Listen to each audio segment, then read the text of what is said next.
Hello everyone, आज हम लोग लॉजिकल रीजनिंग पढ़ेंगे। टॉपिक है स्क्वायर ऑफ ऑपोजिशन। यहाँ पे ए और आई, ए क्या बताता है? ए यूनिवर्सल पॉजिटिव होता है और ई क्या होता है? यूनिवर्सल निगेटिव होता है। आई क्या होता है? पर्टिकुलर पॉजिटिव होता है और ओ क्या होता है? पर्टिकुलर निगेटिव होता है। तो ए और ई का रिलेशन क्या बताता है? कॉन्ट्ररी बताता है और आई और ओ का रिलेशन सब कॉन्ट्ररी बताता है। ए और ओ, ई और आई के रिलेशन को हम लोग क्या कहते हैं? कॉन्ट्राडिक्टरी कहते हैं। और ए और आई और ई और ओ क्या होता है? सब अल्टरनेट बताता है। इसे हम फुल डिटेल्स में पढ़ते हैं। कॉन्ट्राडिक्टरी, कॉन्ट्राडिक्टरी क्या बताता है? Denial to each other, negotiations.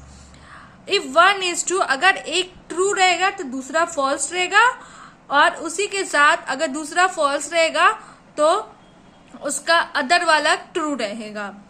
If this subject and predicate both the premises is same but quality and quantity उसकी डिफरेंट रहती है। ए और ओ का रिलेशन, ई और आई का रिलेशन को ही हम लोग क्या कहते हैं? कॉन्ट्राडिक्टरी कहते हैं। फिर हम लोग पढ़ेंगे कॉन्ट्रेरी। कॉन्ट्रेरी क्या बताता है? If one is true then other must be false but not vice versa. Both can be false, दोनों ऊपर वाले फॉल्स रहेंगे but both can not be true.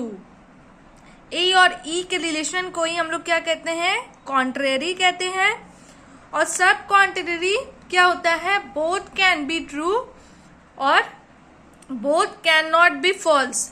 A और ओ के रिलेशन को ही हम लोग क्या कहते हैं? ओ और आई के रिलेशन को ही हम लोग क्या कहते हैं? सब कॉन्ट्ररी कहते हैं। इसकी क्वालिटी डिफरेंट होती है पर क्वांटिटी सेम होती है। If one is true then other must be false but not vice versa. सब अल्टरनेट में क्या होता है? क्वांटिटी डिफरेंट होती है पर क्वालिटी सेम होती है। ट्रू डाउनवर्ड होता है और फॉल्स अपवर्ड होता है।